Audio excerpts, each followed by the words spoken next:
할렐루야. 이 시간 함께 하신 우리 모든 성도 여러분들에게 하나님의 은혜가 함께 하시기를 주의 이름으로 축원드립니다. 오늘은 지난 시간 참 언급하기 어려웠던 주제, 바로 이 성 문제를 들고 이 시간 여러분과 함께 하려 합니다. 아시다시피 오늘날 우리 현대인들의 이 성의식은 그야말로 성경적 관점에서 볼 땐 심각하다라고 할 만한 수준이 되어가고 있습니다. 아무리 우리 그리스도인이라고 한들 현대인으로서의 이런 이 사고방식에 젖어들 수밖에 없기 때문에 이 실제적인 삶 속에서 성과 관련한 수많은 미혹에 둘러싸여 있는 것이 오늘날 우리 그리스도인들의 현실이다, 이렇게 말할 수 있을 것 같습니다. 그렇기 때문에 저로서는 이 설교를 하는 데 있어서 이 성 문제를 어느 수위까지 다루어야 되나 많은 고민을 했습니다. 그러나 요즘 시대의 어떤 전반적인 어떤 이런 성의식, 그리고 실제로 벌어지는 일들에 대해서 저와 여러분 모두 모르지 않기 때문에, 너무나 잘 알고 있기 때문에 그러한 일들 하나하나를 굳이 제가 언급해야 할 필요는 없을 것 같습니다. 다만 우리가 알고 있고 보았던 그런 일들에 대해서 이 현 사회의 그런 실태, 그것들을 배경으로 오늘 말씀을 나누는데, 다만 이 성 문제와 관련해서 우리가 그리스도인으로서 어떤 자세를 취하여야 되는가, 이에 대해서 모르지 않기 때문에 하나님께서 이 성 문제를 십계명에 둘 만큼 얼마나 중요하게 여기셨는가, 얼마나 중요하게 여기셨는지 그 이유를 중심으로 살펴보려고 합니다. 중간에 종종 실제로 벌어지고 있는 어떤 이 사회의 성의 단면을 언급하지 않을 수 없는데, 이에 대해서는 많은 양해 부탁을 드리겠습니다. 먼저 하나님께서 이 성 문제를 어떻게 여기시는가, 무엇보다 하나님께서 왜 이 성을 우리에게 허락하셨는가, 이것을 살펴보기 앞서서 현대사회의 성의식과 하나님의 성의 기준에 너무나도 큰 이 간극을 우리가 어떻게 다루어야 하는지 먼저 짚고 넘어가려고 합니다. 왜냐하면 실제로 많은 우리 크리스찬 청년들이 본인들이 경험하는 세상 속에서 마주하는 성 생활, 그것과 성경의 기준이 너무나 큰 차이가 있어서 본인들이 많은 갈등을 겪고 있고 많은 고민을 하고 있고, 혹은 이런 이 성경적 기준을 그냥 포기하는 경우가 종종 나타나기 때문에 그렇습니다. 이 문제가 해결되지 않고 이 간극의 문제를 어떻게 조율해야 되는가에 대해서 실패한 청년들이 제법 많기 때문에 이 부분을 좀 짚고 넘어가야 될 것 같습니다. 그러면 아시다시피 이 성경의 성생활의 기준은 어디까지나 부부 안에서 뿐입니다. 그 외의 관계는 모두 간음으로 처리합니다. 그리고 그 모든 간음에 대한 형벌은 오직 한 가지입니다. 죽음뿐입니다. 그런데 예수님께서도 이 간음에 대해 말씀을 하셨는데, 예수님은 뭐라 말씀하셨는가? 마태복음 5장 32절이죠. 이혼하는 남자, 그도 간음한 것이고, 나아가 그 홀로 된 여자에게 장가드는 남자도 간음한 것이다. 여러분, 이 부분만 보아도 이 현대 사회의 요구와 너무나 큰 간극이 존재하죠. 이런 예수님의 말씀대로라면 애초에 결혼하려면 이혼할 생각을 하지 말아야 되고, 그리고 이혼하려면 다시 재혼할 생각도 하지 말아야 된다는 얘기예요. 하지만 여러분 아시다시피 오늘날에 이혼을 하는 이유 중에 대부분이 또 다른 사람을 만나 지금 이 부부 관계가 너무나 힘들고 갈등의 골이 깊기 때문에 이렇게 서로 불행하게 사느니 차라리 각자 새로운 삶을 사는 게 낫겠다. 서로의 행복을 위해서 더 행복해지고 싶어서 이혼하고 재혼하는 경우가 훨씬 더 많습니다. 심지어 그럴 필요가 있다고 많은 분들이 그렇게 이야기합니다. 한마디로 말해서 이런 경우조차도 예수님의 말씀대로라면 심판을 받는 그런 결정이 되고 맙니다. 마태복음 5장 29절에 예수님이 여기서 한 걸음 더 나아가시죠. 속으로만 생각했는데 한 여인을 향하여 마음으로만 음욕을 품고 보기만 했는데 그조차도 지옥불에 들어간다 라고 말씀하고 있습니다. 마음으로 품기만 하여도. 이런 하나님의 말씀 앞에 적지 않은 그리스도인들이 합리적인 변명거리를 만들어내고자 시도하고 있습니다. 대표적인 경우가 이건 제가 직접 들은 이야기들인데 자기 자녀가 혼전에 임신한 것을 두고 하나님의 축복이다라고 말하는 그런 교회 성도들이 있음을 제가 직접 보고 들었죠. 또 대부분의 어린 청년들이 혼전에 관계를 갖는 것에 대해서 사랑하기 때문에 라는 거예요. 사랑하기 때문에. 그러면서 하는 말이 사랑이 죄는 아니지 않느냐라고 말합니다. 앞서 말씀드렸다시피 서로 불행하게 사느니 각자의 행복을 위해서 헤어지는 게 낫지 않느냐라고 말씀하는 분도 있습니다. 행복 추구권이 있다는 거죠. 우리에게 행복을 추구할 권리가 있다. 무엇보다 여러분 현행 법 자체가 모든 사람의 성의 자기결정권은 존중받아야 한다라고 헌법으로 정해놨습니다. 그래서 간음죄도 없어졌죠. 법적인 형법으로의 간음죄가 없어졌어요. 엄밀히 말해서 혼외 성관계를 더 이상 죄가 아니게끔 만들었다. 그래서 부추기는 면이 없잖아요. 있죠. 죄가 아니니까. 그런데 여러분 이런 현대사회의 관념들과 달리 이 성경의 기준은 너무나 엄격합니다. 그러다 보니까 교회 안에서조차 현대사회와 너무 간격이 크다. 그리고 성경의 시대는 너무 옛날이다. 현대사회에 맞게 재조명되어야 된다. 재해석되어져야 된다.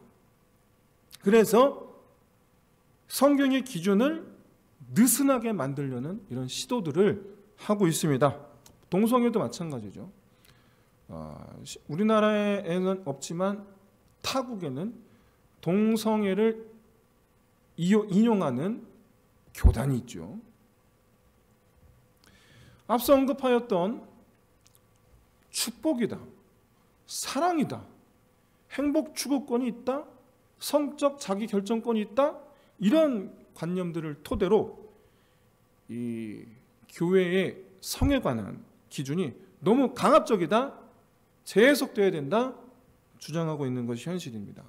그러면 제가 여러분 한 가지 질문 드릴게요. 지금 현재 우리 아이들 아직은 어리죠. 그런데 10여 년이 지나면 우리 아이들이 청년이 됩니다.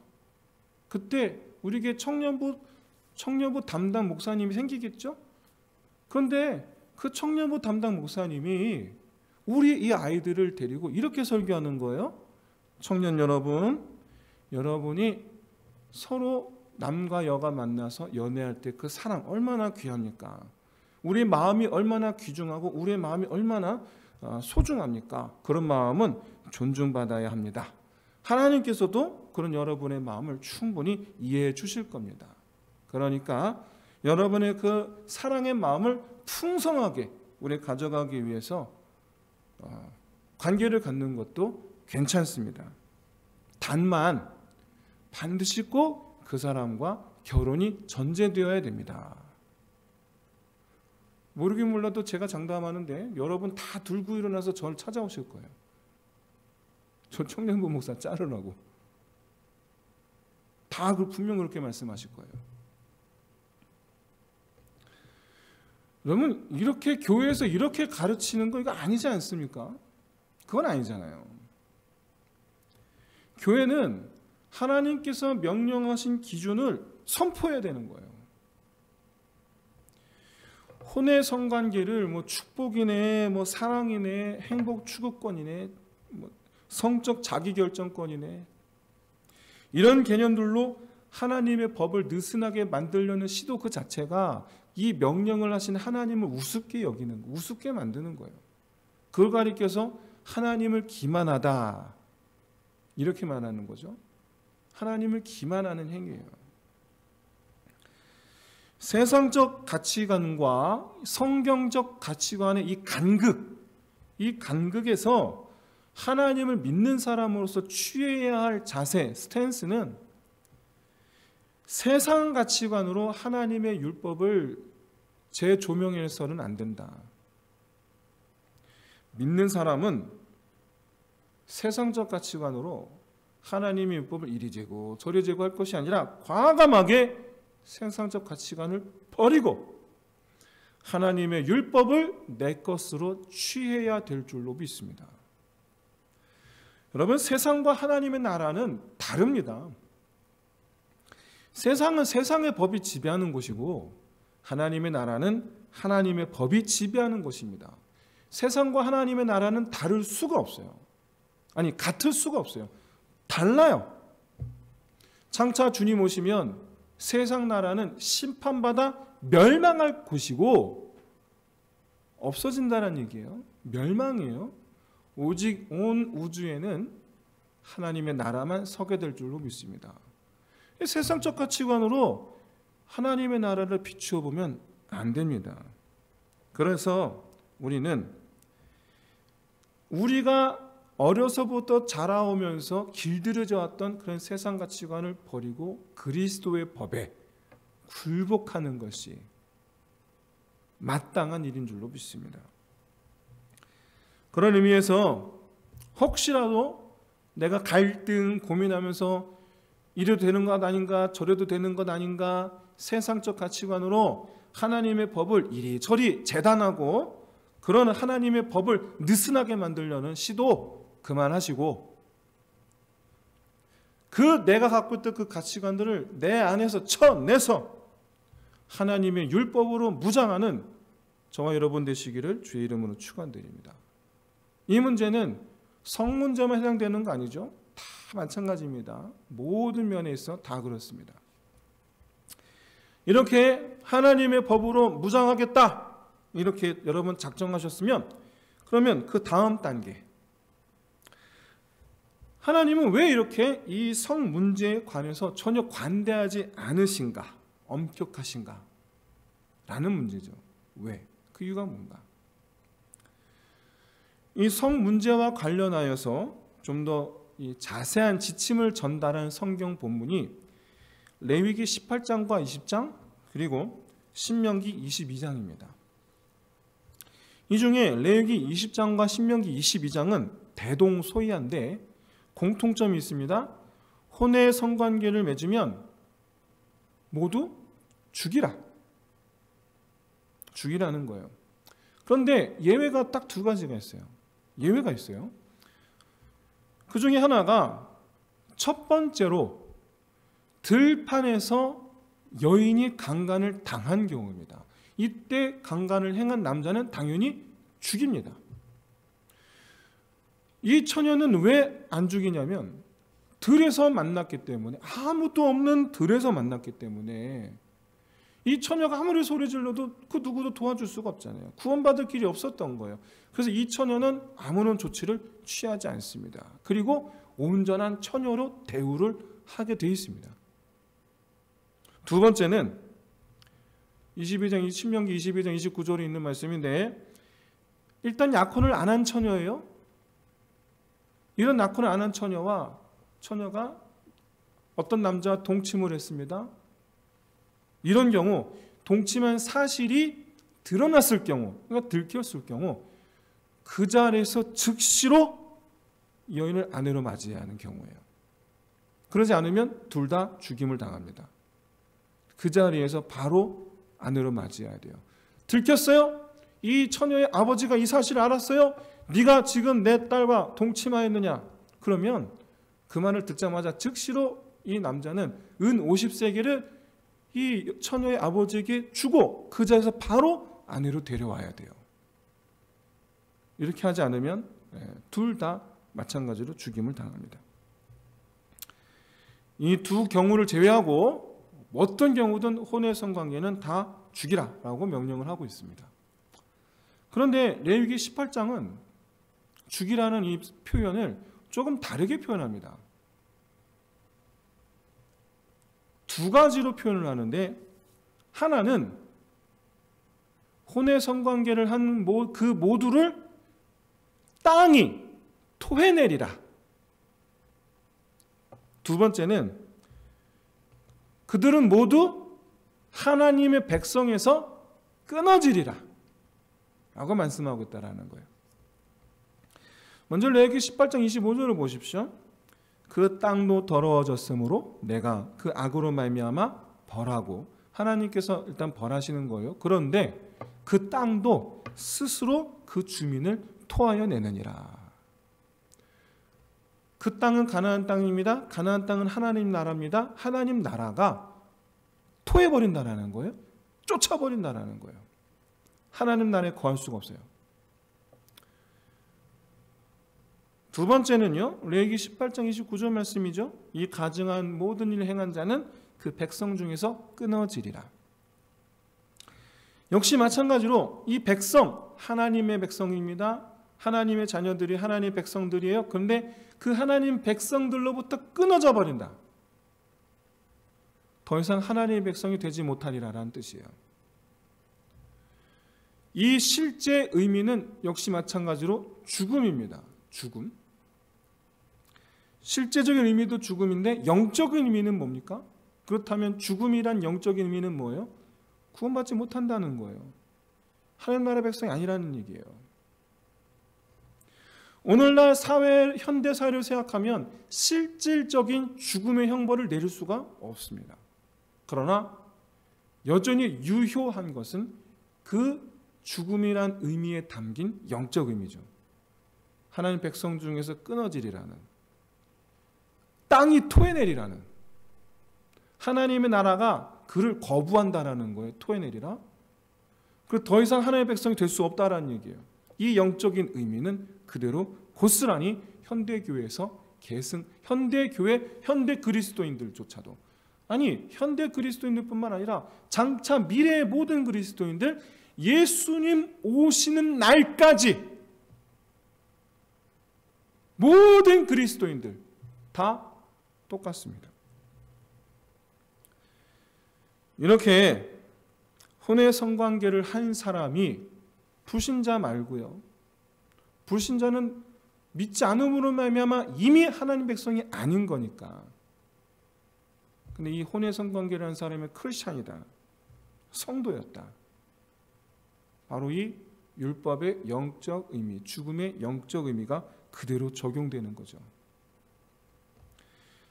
달리 말씀드려서 크리스찬의 혼의 성관계, 현실에서는 아무 변화가 없습니다.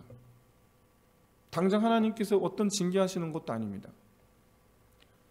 영적 의미 외에는 어떤 구속력도 없습니다.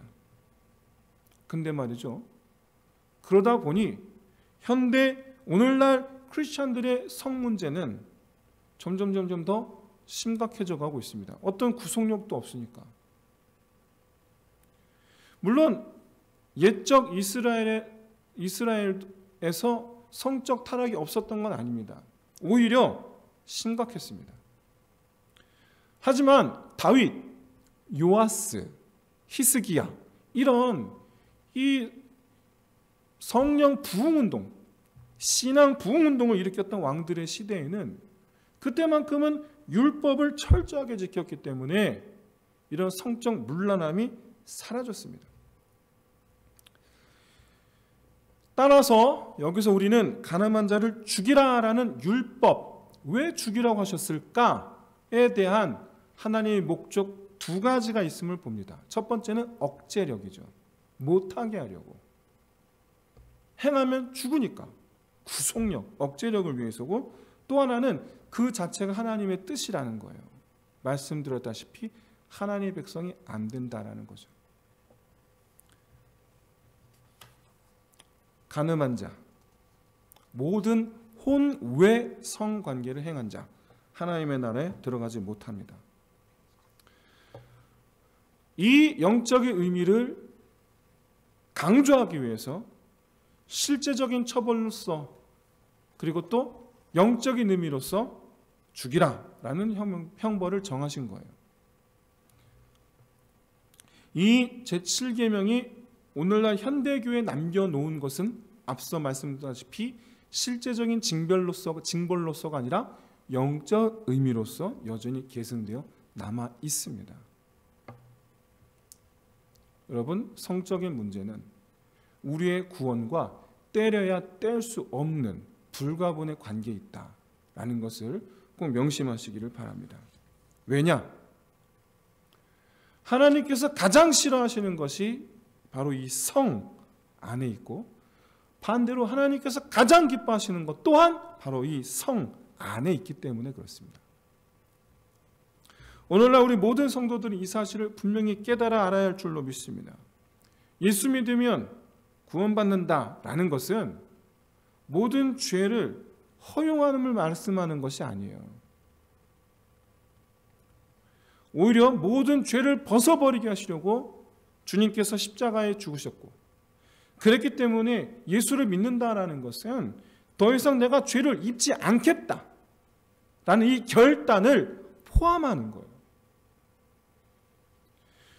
결혼 안에서의 성은 하나님께서 가장 기뻐하시는 일입니다. 왜 가장 기뻐하시는 일은 잠시 후에 말씀을 나눌 거예요. 가정을 벗어난 성, 혼외 성관계는 하나님께서 가장 싫어하시고 경멸하시는 거예요. 하나님의 뜻이 성 안에 있기 때문에, 근데 그것이 부정당했기 때문에, 하나님의 계획을 망가뜨리는 거기 때문에, 하나님의 꿈을 망가뜨리는 거기 때문에, 그래서 하나님께서 제일 싫어하시는 거예요. 물론 교회 다니는 분들 안에서 지금까지 인생에서 혼외 성관계가 한 번도 없었던 사람만 있겠습니까? 그렇지 않죠. 그렇지 않습니다. 저는 그런 경험이 있는 모든 분들에게 죄책감을 가지십시오라고 그런 의미에서 지금 말씀드리는 게 아니에요. 요한복음 8장에는 우리가 너무나 잘 아는 현장에서 간음하다 붙잡힌 여인에 관한 말씀이 있습니다. 오해받아 끌려온 게 아니에요. 현장에서 들킨 거예요. 그런데 예수님께서 이 간음한 여인에게 뭐라고 말씀하십니까? 요한복음 8장 11절이죠. 나도 너를 정죄하지 아니하노니. 예수님 하나님이신 줄로 믿습니다. 그런데 하나님께서 지금 간음한 여인을 정죄하지 않으신데, 분명 구약의 율법에서는 죽이라라고 말씀하신 그 하나님이신데 지금은 정죄하지 않으신다는 거예요.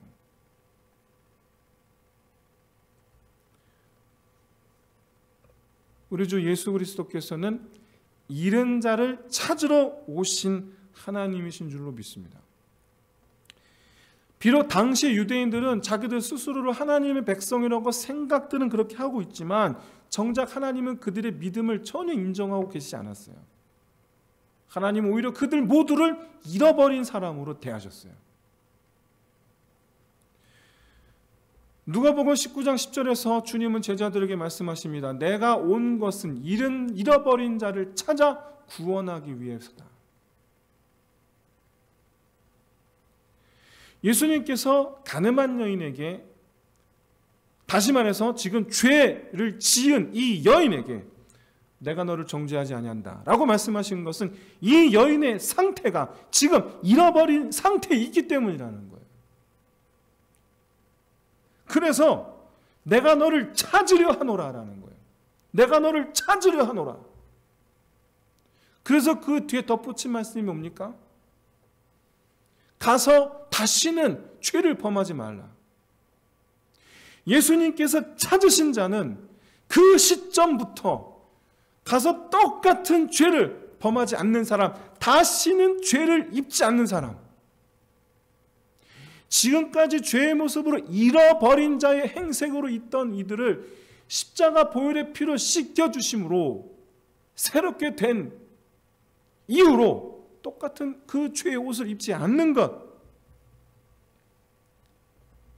사랑하는 성도 여러분, 오늘 이 시간 우리의 허물을 위하여 죽으시고 흘리신 그 피를 덮으시기를 주의 이름으로 축원드립니다. 그 주님을 만나는 저와 여러분 되시기를 주의 이름으로 축원드립니다.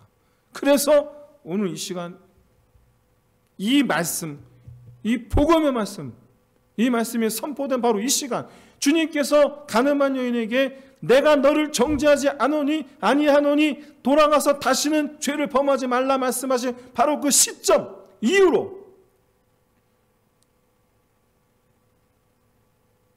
새 것으로 살게 된 줄로 믿습니다. 그런데 말이죠, 만약에 이 여인이 돌아가서 사는 날 동안에 그의 인생 중에 또다시 간음하는 죄를 범한다면 이 여인은 어떻게 될까요? 사랑하는 성도 여러분, 하나님의 용서, 다시 말해 구원은 필연적으로 우리에게 완전하게 죄를 벗어버리기를 요구합니다. 왜? 이전의 죄를 다 씻겨주셨으니까, 그거 다 벗겨주셨으니까. 그런 의미에서 지금까지 내 마음을 괴롭혔던 혼의 성관계에 대한 이런 논쟁, 소모적인 논쟁, 갈등, 고민, 번뇌 그만두고 이제부터 나는 완전하게 하나님의 뜻 안에 있겠노라 결단하며 주님 주신 새 옷을 입어야 할 줄로 믿습니다. 그런 의미에서 오늘 시간 모든 성도 여러분들, 간음하지 말라, 다시는 죄를 범하지 말라, 이 말씀 앞에 아멘으로 답하며 새롭게 하시는 그리스도의 보혈의 그 피로 새 옷 입으시기를 진심으로 소원합니다. 다시 돌아와서 우리는 성 문제는 하나님을 기쁘시게 할 수도 있고 진노케 하실 수도 있다라는 것을 생각할 때에 하나님을 기쁘시게 하기를 구하는 자 되어야 될 줄로 믿습니다. 그렇다면 하나님은 왜 이 성을 우리에게 주셨는가? 왜 이 성을 우리에게 주시고 기뻐하시는가? 여러분, 제7계명에서 보시면 제7계명을 좀 더 긍정적으로 말씀할 수 있잖아요. 네 아내만 사랑할지라, 네 남편만 사랑할지라, 이렇게 말씀하실 수 있죠, 긍정적으로. 그런데 왜 부정적으로 말씀하셨을까요? 간음하지 말라. 그 이유는 말씀하실 당시, 출애굽 당시 아직 인간의 본성을 벗어버리지 못했기 때문에 그렇습니다. 그런데 예수 그리스도의 예수님 신약시대 예수님의 그 십자가 보혈의 피로 말미암아 그 죄의 본성을 완전히 씻겨주셨고 벗어버릴 수 있게 된 지금은, 그래서 예수님께서 새 계명을 주셨죠. 사랑하라. 그래서 예수님께서 주신 새 계명의 그 안경으로 이 7계명을 바라본다면 아마 이렇게 업데이트되지 않을까요? 물론 예수님의 새 계명은 하나님을 사랑하라, 이웃을 사랑하라 축약을 하셨지만 그 새 계명의 눈으로 7계명을 바라본다면 이렇게 변화되지 않았겠습니까? 내 아내만을 사랑하라. 내 남편만을 사랑하라. 간음하지 말라가 아니라 주님의 보혈로 우리는 사랑할 수 있는 존재가 된 줄로 믿습니다. 이렇게 배우자만을 사랑함으로 아름다운 가정을 만드는 것, 이것이 바로 하나님께서 우리에게 성을 주신 이유이고 나아가 우리의 그 모든 죄를 벗겨주신 이유라는 거예요. 우리가 머물러야 할 가나안 땅, 그 땅에서 하나님께서 가장 바라시는 것, 하나님께서 가장 기뻐하시는 것, 하나님께서 가장 원하시는 것은 우리가 그 땅에서 행복하게 사는 거예요. 그걸 하나님께서 가장 기뻐하십니다. 이것은 곧 우리가 바라보아야 할 땅이 가나안 땅이어야 한다라는 것을 말씀합니다. 무슨 얘기냐? 내 가정이 가나안 땅 되기를 바라야 된다라는 거예요. 내 가정이 하나님 나라가 되어야 된다라는 거예요. 그렇지 않으면 쫓겨난 땅이 된다라는 거예요. 그런 의미에서 제7계명은 단순히 성문제에 관한 명령이 아니고 우리가 적극적으로 하나님의 나라를 만들라는 소명의 계명인 겁니다. 바라기는 내 가정을 아름다운 땅, 하나님의 나라로 만들리라 다짐하시고 이를 위해서 내 가정을 아름다운 하나님 나라 만들기 위해서 내 아내를 내가 만족하는 아내로 만들려고 하지 말고 아내를 만족해 하는 남편 되시기를 진심으로 소원합니다. 반대로 내가 만족하는 남편 만들려고 하지 마시고 남편을 만족해 하는 아내가 되시기를 진심으로 소원합니다. 무엇보다 서로가 서로를 만족해 함, 그러면 내가 하나님의 나라가 되느냐? 그게 아니죠. 부부가 서로가 서로를 만족해 함으로 서로가 기뻐하면서 이러한 아내를 주신 하나님, 이러한 남편을 주신 하나님, 그 하나님을 향해 우리가 마음을 같이 하자라는 거예요. 그래서 하나님 보시기에 아름다운 가정, 하나님께서 하나님의 마음을 시원케 하는 가정, 이 아름다운 가정 이루는 저와 여러분 우리 모든 성도 가정 되시기를 주의 이름으로 축원드립니다. 사랑하는 성도 여러분, 사랑이 욕망이 아니라 아름다움이 되어야 될 줄로 믿습니다. 많은 분들이 말해요. 사랑이 아름답다고. 영화 감독이 얘기하더라고요. 사랑 그 자체가 아름답다고. 그런데 말이죠. 사랑은 그 자체가 아름다운 것이 아닙니다. 왜냐? 그 사랑은 어떤 사람의 그 사랑은 너무나 더럽고 수치스럽기 때문에 그렇습니다. 사랑이 아름다운 것은 결실이 아름답기 때문에 그 사랑이 아름다운 거예요. 근데 그 두 이성의 사랑이 결실이 추악할 때는 우리는 그들의 사랑을 더럽다고 추악하다고 말해요. 여러분, 세상에서 가장 아름다운 사랑, 당연하게 여기는 누구나 다 인정할 수밖에 없는 아름다운 사랑, 바로 부모님의 자녀에 대한 사랑이죠. 그리고 또 있습니다. 예수 그리스도의 우리를 향하신 사랑. 그건 누구도 부정 못한 아름다운 사랑이라고 말해요. 그런데 말이죠. 하나님께서 사람 사이의 사랑 중에 제일 먼저 주신 사랑은 부모 자식 간의 사랑이 아니고 바로 남자와 여자 사이의 사랑이었어요. 하나님께서 사람 사이에 주신 사랑은 바로 이성 간의 사랑이었어요. 왜냐? 이 이성 간의 사랑을 통해서 얻고자 하는 결실이 있었어요. 그게 바로 하나님의 나라의 확장이에요. 하나님께서 이 세상을 창조하신 이유는 하나님께서 사람과 함께 안식하시기 위해서예요. 하나님은 홀로 완전하신 하나님이신 줄로 믿습니다. 그런데 그 홀로 완전하신 하나님께서 홀로 계신 것보다 누군가 함께하기를 원하셨어요. 그래서 이 세상을 창조하셨어요. 그리고 그 세상에 하나님께서 함께하실 자를 창조하셨어요. 최초의 남자 아담이에요. 근데 이 아담이 하나님을 도와서 이 세상 다스리는 일을 하고 있었는데 하나님께서 보시기에 홀로 있는 것이 외로워 보이고 좋아 보이지 않으셨어요. 그래서 그를 도울 자를 다시 또 창조하셨는데 여자였어요.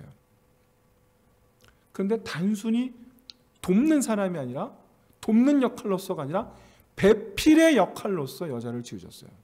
여러분 여기서 주목해 보십시오. 홀로 일하는 것이 안타까워서 지어주는 사람이 그와 똑같이 함께 협력해서 일할 남자가 아니고, 그와 똑같은 성향의 여자도 아니고, 그와 완전히 서로 다른 여자를 창조하셨어요. 왜 그렇습니까? 서로 다르기에 합하여 완전해지기를 바라셨기 때문에. 그래서 여러분 남자와 여자는 다르기 때문에 서로 이해하기가 어렵습니다. 그래서 다르기 때문에 합치기가 참 어렵습니다. 하지만 다르기 때문에 하나님을 기쁘시게 하는 일에 완전해질 수 있습니다. 그리고 서로 다르기 때문에 하나님을 위한 일에 마음을 같이하여 서로의 부족한 부분을 채울 수 있고, 또한 이와 같이 서로의 남은 반을 채울 수가 있기 때문에 완전해질 수가 있는 겁니다. 그러면 하나님을 위한 일은 뭡니까? 하나님께서 영광 받으실 일을 하는 거죠. 그리고 둘이 함께 같은 마음으로 하나님을 예배 드리는 거죠. 그리고 하나님의 말씀을 이루는 삶을 사는 거죠. 남편이 하나님의 말씀을 벗어날 수 있습니다. 그때 붙잡아 주는 게 아내예요. 아내가 하나님의 말씀을 벗어날 수 있습니다. 그때 붙잡아 주는 게 남편이에요. 서로 합력하여 하나님의 선을 이루는 이 일에 남편과 여자, 남자와 여자 서로 완전해질 수 있는 거예요. 그래서 부부가 된 사람은 하나님을 위한 마음으로 하나가 될 때 완전한 부부, 가장 아름다운 가정을 이룰 수가 있는 것입니다. 이것이 바로 하나님께서 남자와 여자 사이에 성을 주신 이유예요. 서로를 기쁘게 하고 함께 하나님을 기쁘게 하는 것, 서로가 서로를 기쁘게 하고 둘이 합하여 하나님을 기쁘게 하라는 것, 그래서 그의 가정이 하나님의 나라가 되는 것. 그래서 창조 때의 하나님의 꿈, 하나님께서 가장 바라셨던 것이 무엇인가? 왜 이 세상을 창조하셨는가? 창조하시고 나서 이 세상을 향한 하나님의 바람은 무엇이었던가? 하나님의 꿈은 무엇이었던가? 남자와 여자를 창조하사 둘이 서로 지극히 사랑하고 서로가 서로를 기뻐하고, 그렇게 두 사람이 하나 되어서 같은 마음으로 하나님을 기쁘시게 하는 일을 함께하는 것, 그 가정이 그렇게 하나님의 나라가 되는 것,